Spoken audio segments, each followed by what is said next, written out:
आणि या संदर्भामध्ये आमच्या प्रतिनिधींनी अमोल कोल्हे, खासदार अमोल कोल्हे यांच्याशी संवाद साधलेला आहे।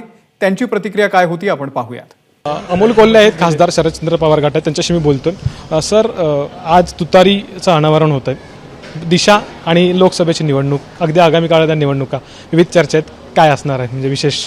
नाही, खरोखर ही खूप आनंदाची अभिमानाची गोष्ट आहे आणि महाराष्ट्राच्या स्वाभिमानाचं प्रतीक असणारी तुतारी आहे आणि त्या तुतारीचं अनावरण रायगडाच्या पवित्र भूमीत होतं आहे, ज्या मातीमध्ये छत्रपती शिवाजी महाराजांनी 350 वर्षांपूर्वी महाराष्ट्राच्या स्वाभिमानाचं जे प्रतीक आहे, आपलं स्वराज्यच आहे, या स्वराज्याची द्वाही फिरवली त्या मातीत नवीन चिन्हाचं हे अनावरण होतं। ही खरोखर अत्यंत अभिमानाची आणि आमच्यासारख्या शिवभक्तांसाठी तर हा असा दुग्ध शर्करा योग आहे। बरं, एक मुहूर्ताचं म्हणजे एकंदर टायमिंग साधलं जातं, याच्यावर चर्चा होते, ती म्हणजे राजेश टोपे आणि अजितदादा पवारांची झालेली भेट गेस्ट हाऊसला।